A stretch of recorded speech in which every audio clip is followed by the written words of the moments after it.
ఓం గం గణపతియే నమః.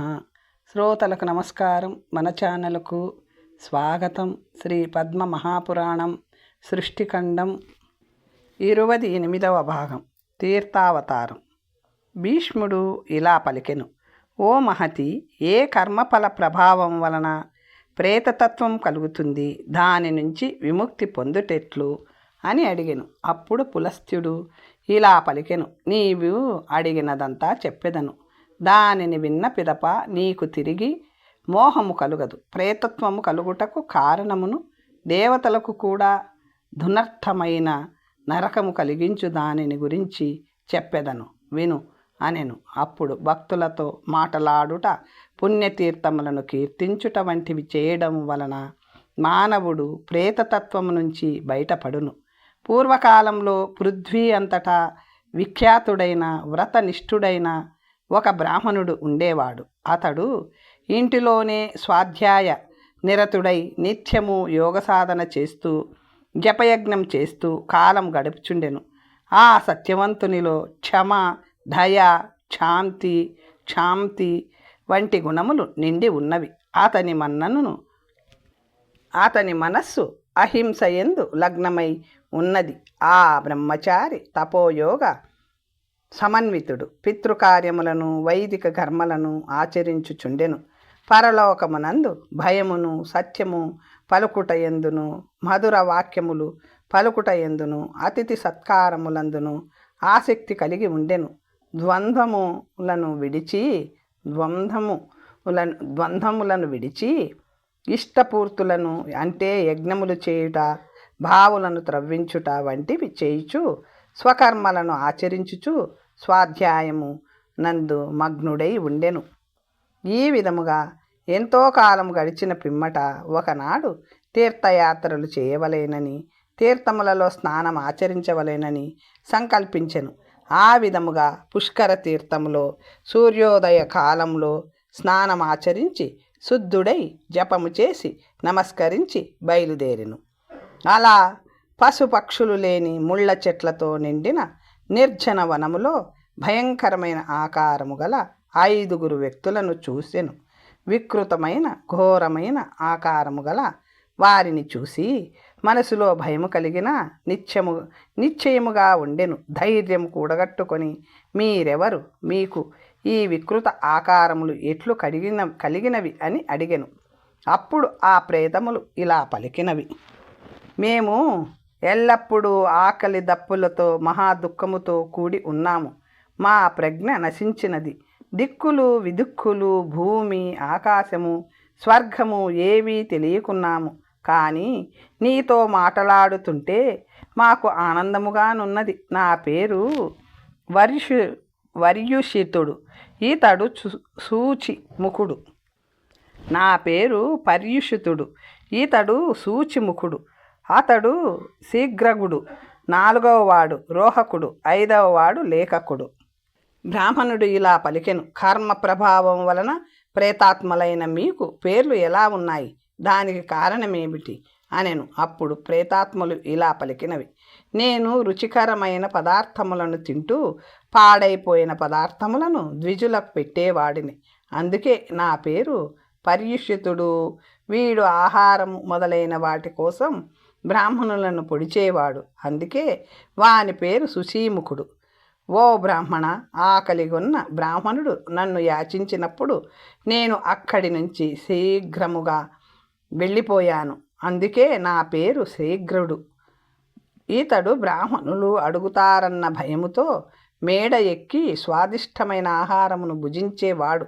అందుకే వాని పేరు రోహకుడు. ఈతను లేఖకుడు.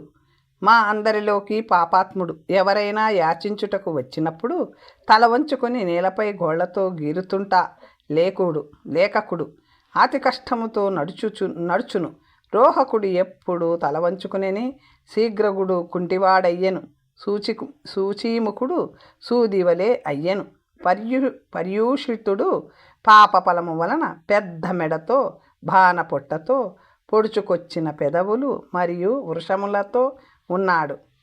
బ్రాహ్మణుడు ఇలా పలికెను: భూమిపై ఉన్న ప్రాణులన్నీ ఆహారంపై ఆధారపడును. భూమిపై ఉన్న మీ ఆహారమేమిటో చెప్పవలేను అనెను. అప్పుడు ప్రేతములు ఇలా పలికినవి: ఓ బ్రాహ్మణ, గర్హితమైన నికృష్టమైన మా ఆహారము గురించి వినుము.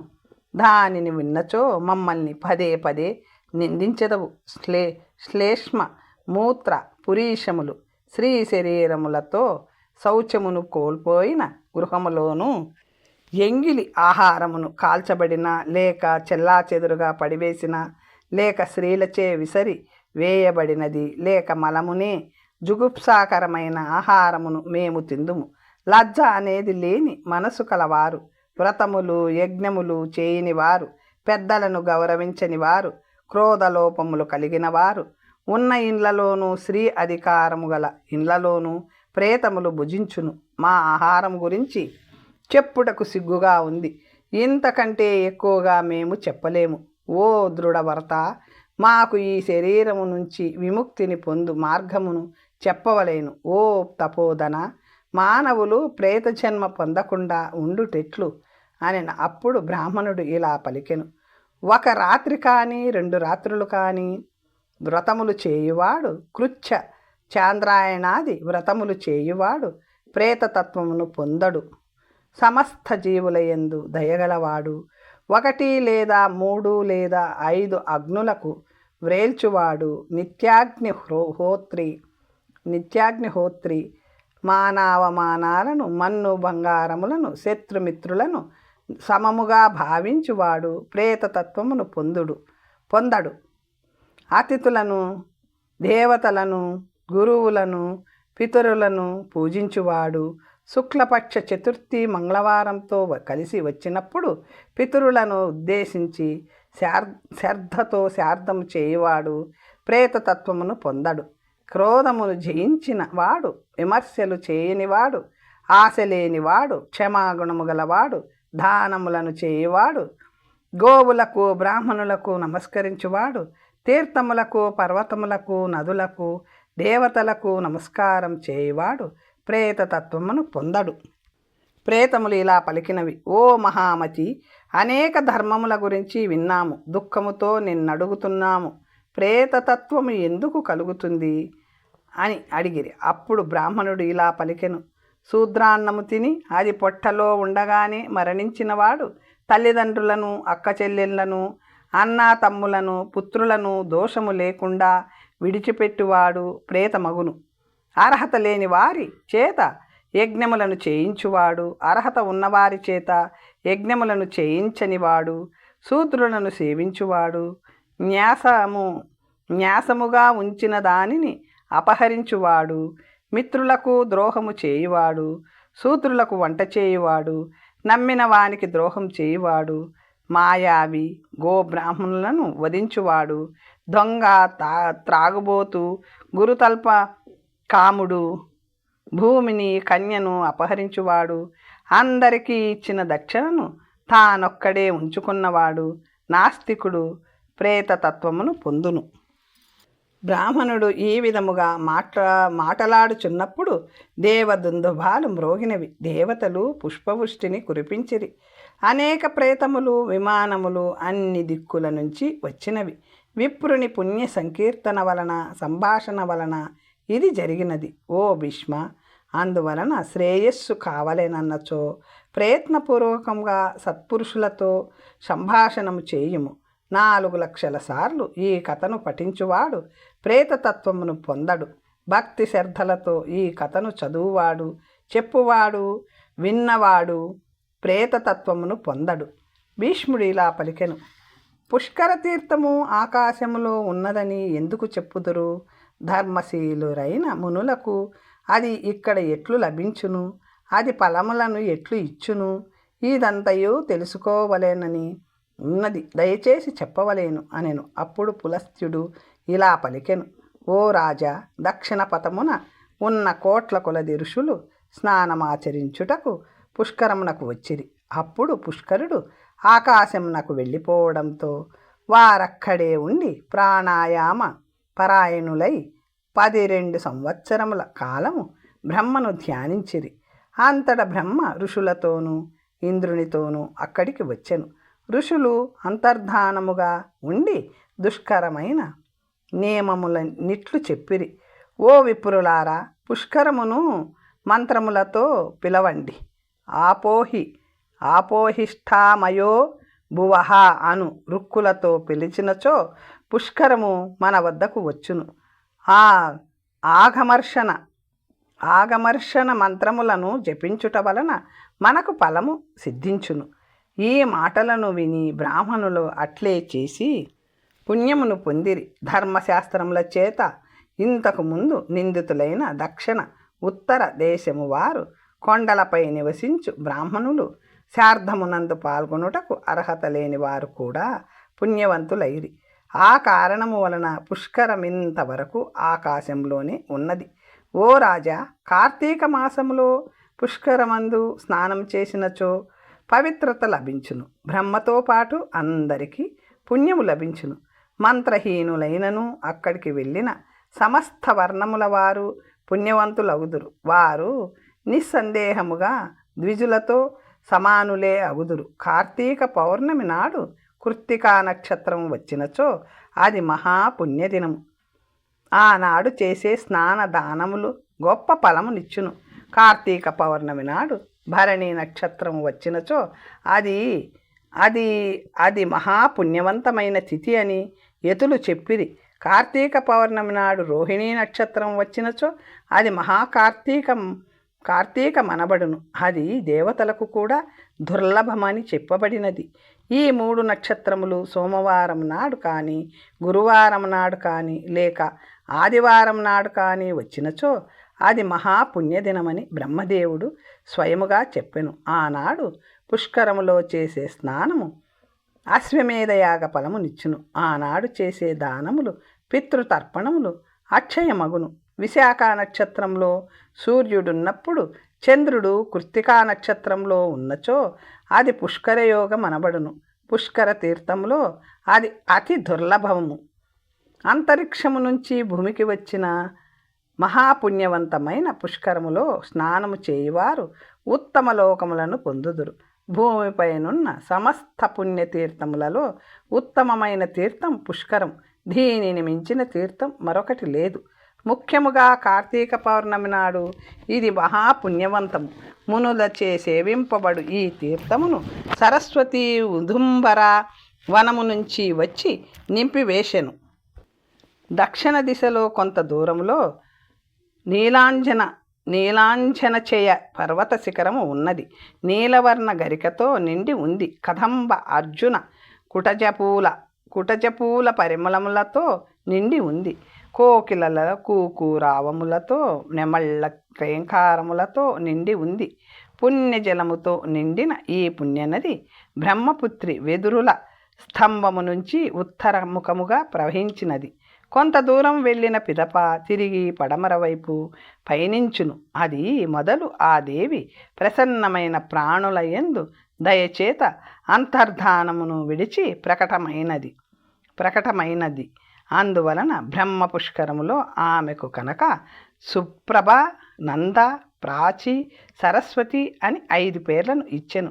ఈ పుణ్యతీర్థములో స్నానమాచరించి గోదానము, భూదానము మొదలైన దానములు చేయువాడు గొప్ప ఐశ్వర్యమును అక్షయ ఫలమును పొందును.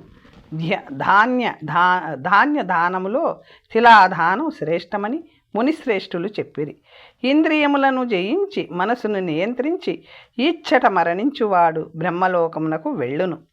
తమ పుణ్యప్రభావం వలన ఈ తీర్థమునకు సమీపములోను మరణించు చరాచరములు అతి దుర్లభమైన యజ్ఞఫలమును పొందును.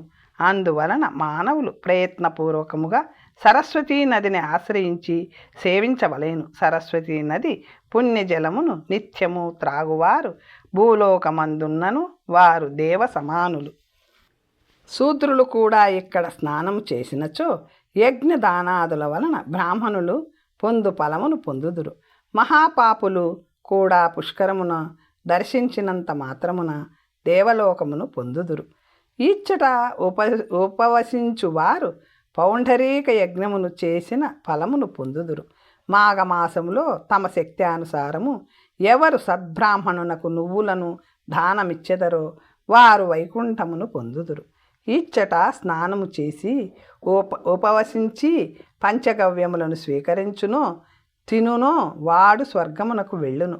ఇక్కడికి దగ్గరలోనున్న దొంగలు కూడా మరణానంతరము స్వర్గమును పొందుదురు.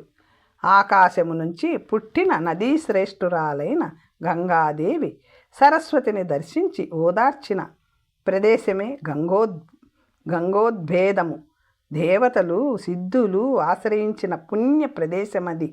అక్కడికి వెళ్ళి దోసిలి నీరు త్రాగువాడు విద్యాధరులచే పూజితుడై ఉత్తమ గతిని పొందును. తూర్పు దిక్కుకు చూసి సరస్వతి గంగా నదితో, ఓ గంగా సఖీ, నన్ను ఒంటరిదానిని చేసి వెళ్ళిపోచున్నావా? నేను బంధువులు లేని దాననయ్యాను అని విలపించెను. అది చూసి గంగా తూర్పు దిక్కు నుంచి వచ్చి శోకపూరితురాలైన సరస్వతిని కౌగిలించుకొని కన్నీరు తుడిచి, మహానుభావురాలా, ఏడ్వవద్దు. వేరెవ్వరూ చేయజాలని గొప్ప కార్యమును నీవు దేవతలకు చేసితివి. అందువలననే దేవతలు నిన్ను దర్శించుటకు వచ్చిరి. ఓ పుణ్యవతి, మనసా వాచ కర్మణ వారిని పూజించు. ఆ మాటలు విని సరస్వతి విధి విధానముగా దేవతలను పూజించెను.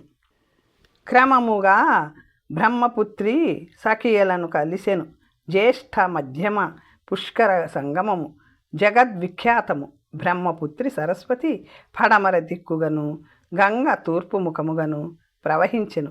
అచ్చటికి వచ్చిన దేవతలందరూ ఆమె చేసిన అసాధ్యమైన పనిని చూసి ఇలా స్తుతించిరి. నీవు బుద్ధివి, మతివి, లక్ష్మివి, నీవు విద్యవు, నీవు సిద్ధి, స్వధ, స్వాహ అన్నీ నీవే. నీవు పరమ పవిత్రమైన దానవు. నీవు సంధ్యవి, రాత్రివి, ప్రభవువు, భూతివి, మేధవు, శర్థవు, యజ్ఞవిద్య, మహావిద్య, గృహవిద్యవు. నీవే దండనీతివి. నీవు సాగరమును చేరు. ఓ పుణ్య జలమా, నీకు నమస్కారం. పాపాత్ములను పాప విముక్తులను చేయు నీకు నమస్కారం. ప్రీతియగు నీకు నమస్కారం. ఈ విధముగా దేవతలు స్తుతించిరి. సరస్వతీ తీరమున సర్వతీర్థమయ్య అయిన సరస్వతి సమస్త దేవతలతో తూర్పు ముఖురాలై నిలిచెను. బ్రహ్మ ఆమెను ప్రాచీ అనెను. అక్కడ శుద్ధవటము అను బ్రహ్మతీర్థము ఉన్నది. మహాపాపాత్ములు కూడా ఈ తీర్థమును దర్శించి బ్రహ్మలోకమును పొందుదురు. అక్కడ బ్రహ్మవేత్తలకు ఏ కొంచెము దానము చేసినను 100 జన్మల పుణ్యము పొందును. ఇక్కడ ఖండస్ఫుటితో సంస్కారము చేసుకొన్నవారు బ్రహ్మలోకము చేరి సుఖింతురు. ఇక్కడ చేసే పూజ, జప, హోమముల వలన అనంతమైన ఫలమును పొంది బ్రహ్మ భక్తిని పొందును. అక్కడ చేసే దీపదానము వలన జ్ఞాన నేత్రమును పొందును. అతీంద్రియ జ్ఞానము కలవాడగును. ఎక్కువగా మాటలాడుట ఎందుకు? ఈ సంగమములో గంగా సరస్వతి చేసే దానము, స్నానము, జపము, హోమము బ్రతికియున్న వానికి గాని మరణించిన వానికి గాని అనంతమైన ఫలమును ఇచ్చును. మార్కండేయ మహర్షి సూచనపై శ్రీరాముడు దశరథునకు శార్దపిండములను ఇచ్చటనే అర్పించెను. ఇక్కడ నలుచెదరముగా పిండబావి ఉన్నది. అచ్చట పిండములు అర్పించువారు హంసలు పూంచిన వాహనములో స్వర్గమునకు వెళ్ళుదురు. యజ్ఞవేత్తలతో శ్రేష్ఠుడైన బ్రహ్మదేవుడు ఆ బావి వద్ద పితృమేధమును ఆచరించెను. ఆ యజ్ఞములో గొప్ప దక్షిణలిచ్చెను. వసువులు, రుద్రులు, ఆదిత్యులతో మీరు సదా ఇక్కడే ఉండి మానవులు సమర్పించే పిండాదులను స్వీకరించవలేను. ఇక్కడ చేసే పితృకార్యం అనంతమగును. తర్పణముల వలన పితరులు సంతోషింతురు. పిండముల వలన స్వర్గమును పొందుదురు. అందువలన అన్నీ వదిలి ప్రాచీనములో పిండమునర్పించవలయును. పుత్రుడు పిండ ప్రధానముతో పితరులను తృప్తిపరచవలయును. ఇచ్చట ప్రాచీనేశ్వరుని ముందు అది ఆది తీర్థము ఉన్నది. ఆ తీర్థ దర్శన మాత్రమున ముక్తిని పొందును. సృజించినచో జన్మబంధ విముక్తుడగును. అందులో స్నానమాచరించి స్నానం ఆచరించినచో బ్రహ్మవెత్త అగును. ఈ ఆదితీర్థములో స్నానం ఆచరించి చేసిన దానము చిన్నదైనను స్వర్గ సుఖమును స్వర్గ సౌఖ్యమును కలిగించును. ప్రాచీ సరస్వతి జలములను త్రాగువాడు దేవతే అని మార్కండే పలికెను. ఈచ్చట స్నానమాచరించుటకు నియమములేమీ లేవు. తినక ముందు కానీ తిన్న తర్వాత కానీ పగలు కానీ రాత్రి కానీ ఎప్పుడైనను స్నానం చేయవచ్చును. ప్రాచీన తీర్థము ఉత్తమమైనది. విష్ణు భక్తులు తమ శక్త్యానుసారము జనార్దనుని పూజించినచో వారు స్వర్గమును పొందుదురు. ఈ తీర్థములలో శ్రేష్టమని బ్రహ్మ చెప్పెను. గంగా సమానమని దేవతలు పలికిరి. ఏకాకి దీన మానస అయిన ఆమె కోసం బ్రహ్మదేవుడు చెలియను సృష్టించెను. విష్ణువు పద్మనేత్ర అయిన లక్ష్మిని, శివుడు సరస్వతీ చెలియ అయిన వజ్రిణిని సృష్టించెను. ప్రాచీ సరస్వతిలో నీరు త్రాగే పశువులు కూడా స్వర్గమును పొందును. ప్రాచీ సరస్వతి చింతామణి వలె సమస్త కోరికలను నెరవేర్చును. దక్షిణ దిక్కు ప్రవహించి పడమరి దిక్కుకు తిరిగి ఆమె గంగతో, నీవు వచ్చిన దారిని తూర్పు దిక్కునకు వెళ్ళు, నన్ను మరవవద్దు అని పలికెను. మార్కండేయ ఆశ్రమ దర్శనం.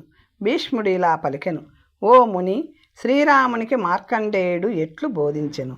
వారు ఎక్కడ కలిసిరి? ఎప్పుడు కలిసిరి? మార్కండేయుడు ఎవరి పుత్రుడు? ఆ మహా తపస్వి ఎలా జన్మించెను?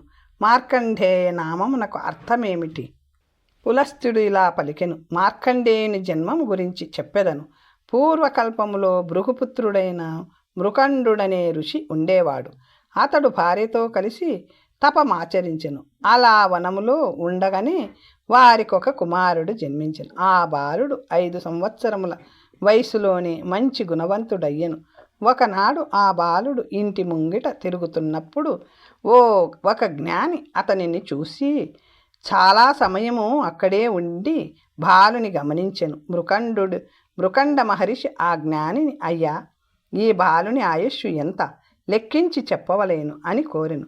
అంతటా ఆ జ్ఞాని మృకండునితో, సృష్టికర్త ఈ బాలునికి 6 ఏండ్ల వయసు నిర్ణయించెను.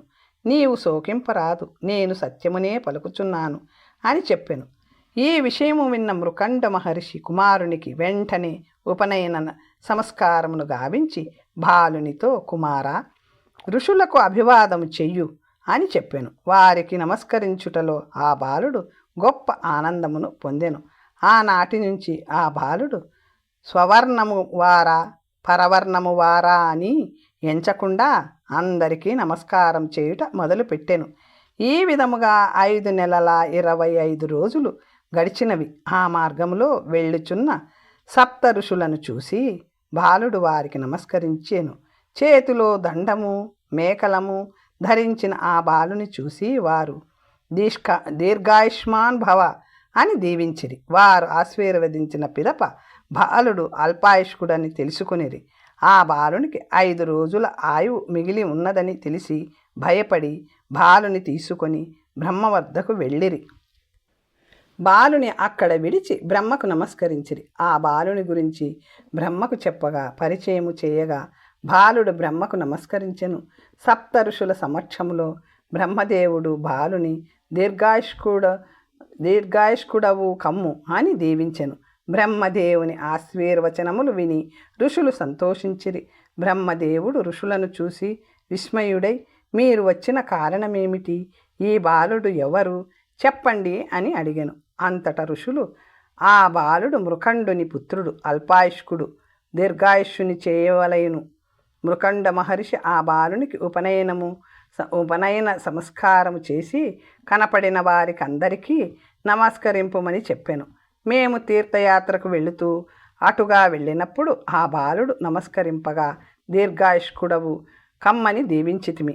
ఇప్పుడు మా వచనములు నీ వచనములు సత్యమెట్లగును అని పలికిరి. అది విని బ్రహ్మదేవుడు, ఈ భూమి నిర్భయముగా ఉండునది సత్యము వలననే అని చెప్పి ఇలా పలికెను. ఈ బాలుడు మార్కండేయుడు నావలే సమానమైన ఆయుష్ కలిగి ఉండును. కల్పము మొదటలోనూ చివరలోనూ ఉండును. ఋషులు ఆనందముతో బాలుని వెనుకకు తీసుకువచ్చిరి. బాలుని భూమిపై ఉంచి వారు తీర్థయాత్ర కొనసాగించిరి. మార్కండేయుడు ఇంటికి వెళ్ళి తండ్రితో, బ్రహ్మవాదులైన మునులు నన్ను బ్రహ్మలోకమునకు తీసుకొని వెళ్ళిరి. నన్ను దీర్ఘాయుష్కునిగా చేసి వరములనిచ్చి పంపించిరి. నేను కల్పాంతమందును కూడా ఉందును. నేను ఇప్పుడు తపస్సు చేయుటకు పుష్కరమునకు వెళ్ళెదను. శత్రువులను నాశనము చేసి వరములను ప్రసాదించే బ్రహ్మదేవుని ఉపాసించెదను. మార్కండేయుని మాటలు విని మృకండ మహర్షి గొప్ప ఆనందమును పొందెను.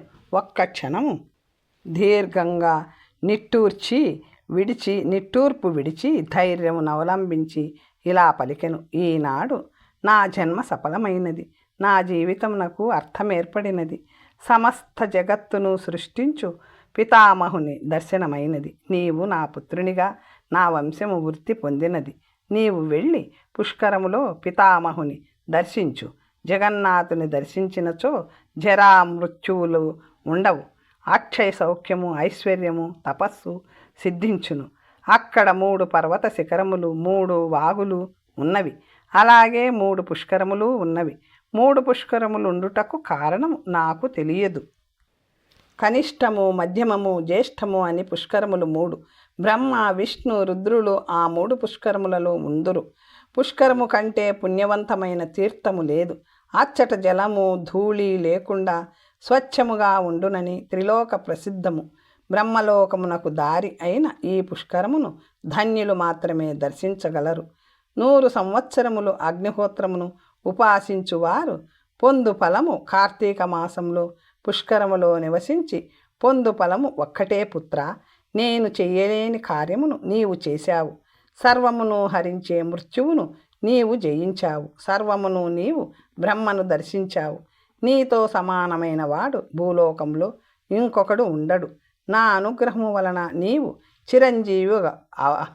చిరంజీవివి అగుదువు. దేవతలందరూ నిన్ను దీవింతురు. నీవు కోరిన లోకములకు వెళ్ళుదువు. ఈ విధముగా తండ్రి అనుగ్రహమును పొందిన మార్కండేయుడు పుష్కరములో మార్కండేయ ఆశ్రమము అను పేరుతో ఒక ఆశ్రమమును స్థాపించెను. అచ్చట స్నానమాచరించువారు వాజపేయ యాగమును చేసిన ఫలమును పొందుదురు.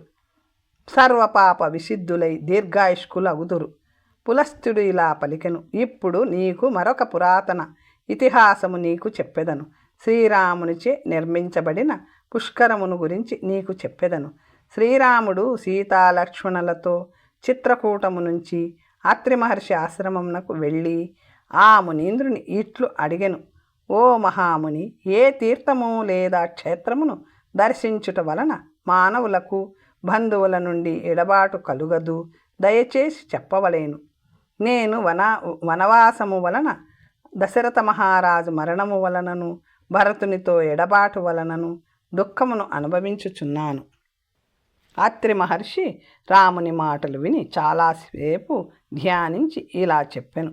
ఓ రఘువంశ వర్ధన, నీవు చక్కగా అడిగితివి. నా తండ్రి ఏర్పరిచిన తీర్థము పుష్కర తీర్థముగా జగద్విఖ్యాతమైనది. ప్రఖ్యాతమైన మర్యాద మరియు యజ్ఞ పర్వతమును మధ్యలో 3 కుండములు ఉన్నవి. వాటిని జ్యేష్ఠ, మధ్యమ, కనిష్టములని అందురు. నీవు అక్కడికి వెళ్ళి దశరథ మహారాజుకు పిండ ప్రదానము చేయుము. తీర్థములలో ఉత్తమ తీర్థమది. అచ్చట రసవంతమైన జలములతో నిండిన అవియోగము అను బావి ఉన్నది. అలాగే స్వాదు జలాలతో నిండిన సౌభాగ్య కూపమను మరొక బావి ఉన్నది. అచ్చట పిండ ప్రదానము చేయుట వలన భూత ప్రళయము వరకు మోక్షమును పొందుదురని బ్రహ్మదేవుడు చెప్పెను. ఓ రాఘవ, నీవు అచ్చటికి వెళ్ళు. ఆ తరువాత నా వద్దకు రమ్ము అనెను. రాముడు సరేనని పలికి అచ్చటకు వెళ్ళవలేనని సంకల్పించెను. వృక్షవంతమును దాటి విదిశా నగరము దాటి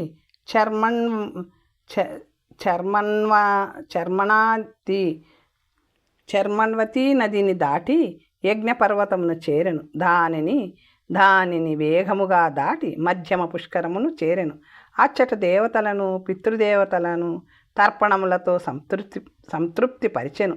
శ్రీరాముడు అచ్చట స్నానమాచరించి శిష్యులతో వచ్చి ఋషిశ్రేష్ఠుడైన మార్కండేయుని చూసెను. శ్రీరాముడు ఆ ఋషికి ఎదురేగి సాష్టాంగ నమస్కారం చేసి, స్వామి, అవియోగ భావి ఎక్కడ ఉన్నది? నేను దశరథ పుత్రుడను, రాముడను. అత్రి మహర్షి ఆజ్ఞచే సౌభాగ్యవాపిని దర్శించుటకు వచ్చి తిని ఈ రెండు భావులు ఉన్న ప్రదేశమును దయచేసి నాకు చెప్పవలేను అని అడిగెను. తరువాత కథ వచ్చే భాగంలో తెలుసుకుందాం. నమస్తే.